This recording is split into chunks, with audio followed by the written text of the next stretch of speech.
बात को जरा समझे कि अलीगढ़ यूनिवर्सिटी के आज वाले जो घटनाक्रम है, इसको जरा इसके इतिहास से जोड़कर देखिए। जो है 1200-1400 करोड़ रुपए सालाना इस देश के लील कर, सरकारी रकम लील कर, और हिंदुस्तान के 1400 करोड़ रुपए पे अपने घरों की रोटी पकाने वाले कि ये कितना हिंदुस्तान से कटे हुए हैं, कितना ये हिंदुस्तान विरोधी हैं, कितना ये हिंदू विरोधी हैं, और इस पर वो कुछ नहीं बोलेगा। इस एएमयू पर भारत सरकार के खर्च पे चल रहा है और उसके बाद भी ये अल्पसंख्यक यूनिवर्सिटी है।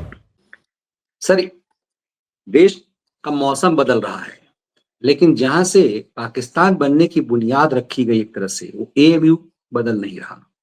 सरकार के फंड पे चलने वाला अलीगढ़ मुस्लिम यूनिवर्सिटी,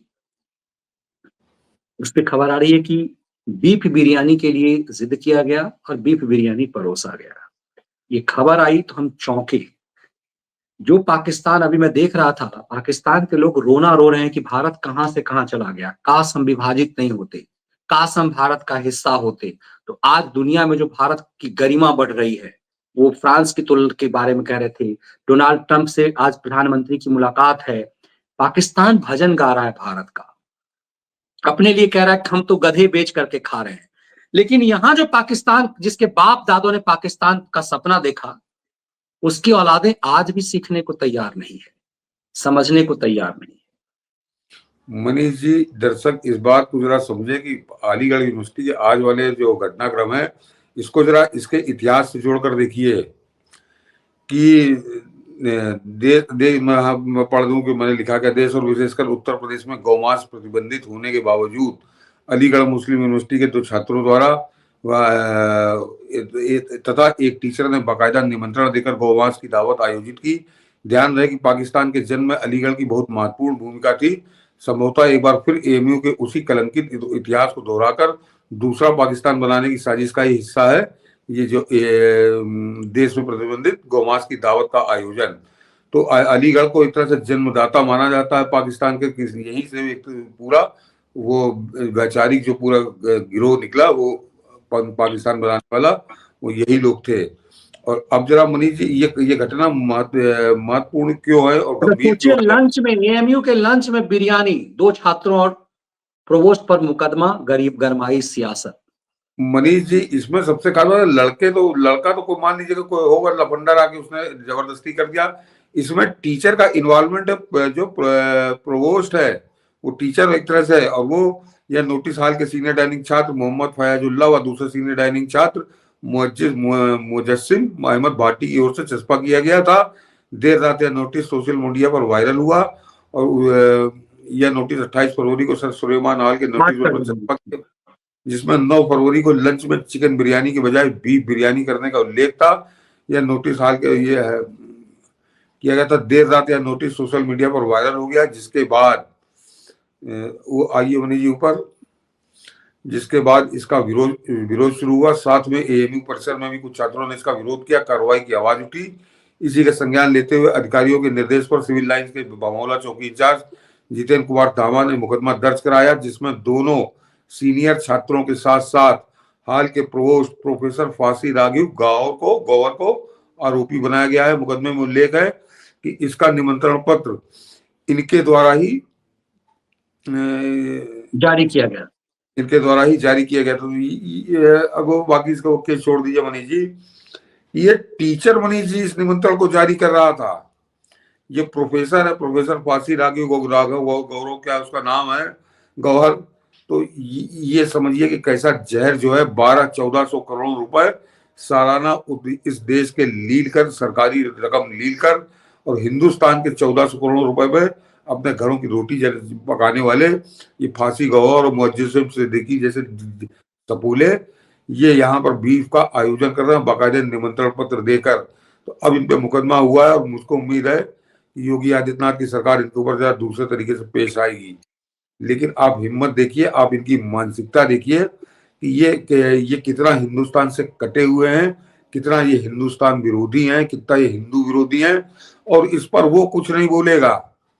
वो जो संविधान लेकर अपनी खोपड़ी में नाच रहा है, या यहाँ संविधान लेकर खोपड़ी में नाच रहा है उत्तर प्रदेश में, इसी के साथ ही वो दिल्ली में, ये जो एक कानून है देश का और खासकर उत्तर प्रदेश का, उसकी धज्जियां उड़ाकर बाकायदे लंच में इसको पूरा, जो लोग नहीं खाते उनको भी जबरदस्ती खिलाने की जहरीली जिद ये आदमी कर रहा, और ये लोग सब शांत रहेंगे। आप देख लीजिएगा, ना तो इस फांसी गौहर के खिलाफ कोई बोलेगा, ना उन दोनों लौंडों के खिलाफ कोई बोलेगा।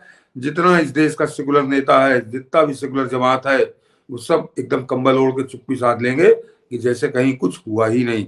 तो ये जो अब ये समझ में आता है कि उस समय भी कांग्रेस थी, और आज भी सेकुलर के नाम पे कांग्रेस है, और या कांग्रेस या उसके लघुए बगुए चट्टे बट्टे हैं, कि उस समय भी पाकिस्तान क्यों बना था। ये इस बात को समझिए कि उस समय भी कांग्रेस जो पाकिस्तान बनाने वाले थे, उनके इसी तरह से तलुए चाटा करती थी, उनके इसी तरह के कुकर्मों को अनदेखा करती थी, और बाद में इतने हौसले बढ़े कि पाकिस्तान बना। और आज भी ये फांसी गौहर जैसे लोग हिंदुस्तान में उत्तर प्रदेश के अलीगढ़ यूनिवर्सिटी में पाकिस्तान बनाने की साजिश की तैयारी कर रहे हैं, और ये सारा सेकुलर जमात चुप है। तो ये एक तरह से जो पाकिस्तान बनने से पहले के जो हालात थे देश के, ये उसी हालात में ले जा रहे हैं देश को। बिल्कुल। सोचिए, इस एएमयू पर भारत सरकार के खर्च पे चल रहा है, और उसके बाद भी ये अल्पसंख्यक यूनिवर्सिटी है। सुप्रीम कोर्ट के पास एक अवसर था, लेकिन जस्टिस चंद्रचूड़ जाते जाते खेल कर गए। यदि जस्टिस चंद्रचूड़ ने जो एक आस लगाया हुआ था देश कि भाई सरकार के खर्च पे कोई धार्मिक यूनिवर्सिटी, मजहबी यूनिवर्सिटी कैसे चल सकता है, एएमयू उसकी बानगी है। मतलब सोचिए, भारत सरकार का संरक्षण पाया हुआ स्टूडेंट, आपने सही बात कही, स्टूडेंट उत्पात कर दे बात अलग बात है। जो प्रोफेसर जो भारत सरकार का नौकर है, सरकार से सैलरी पाता है, और वो धार्मिक उन्माद यूनिवर्सिटी में फैला रहा है, और वो भूल गया कि उत्तर प्रदेश में योगी आदित्यनाथ की सरकार है। शायद नशेरी को लगा होगा कि भाई मुल्ला मुलायम की सरकार अभी भी है।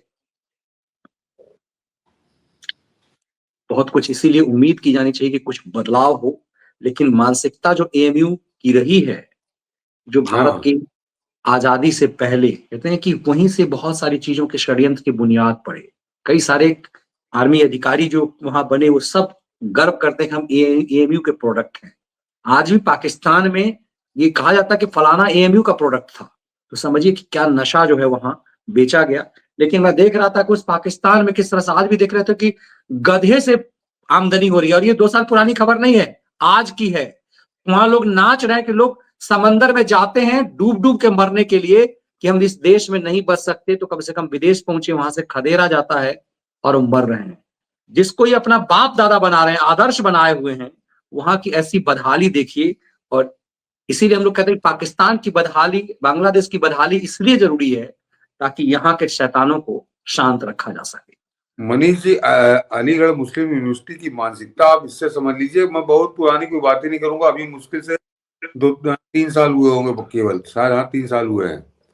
कि याद करिए कि इस अलीगढ़ यूनिवर्सिटी के उस डाइनिंग हॉल में जिन्ना की फोटो लगी हुई थी।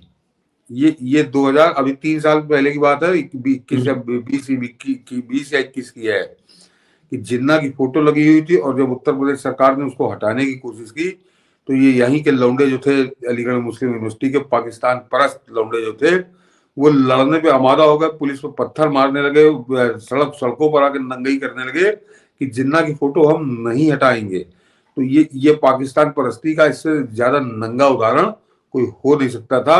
और उसी क्रम में आप आज के घटनाक्रम को देखिए जो अभी छपा है, आज छपा है अखबारों में, 9 तारीख का है, कि 9 तारीख को उन्होंने गाय काट के पकाई और खाई। ये है इनकी स्थिति। और हिंदुस्तान की सरकार का टैक्स का पैसा है हिंदुओं का, उससे 12 या 1400 करोड़ रुपए साल इनको मिलते हैं।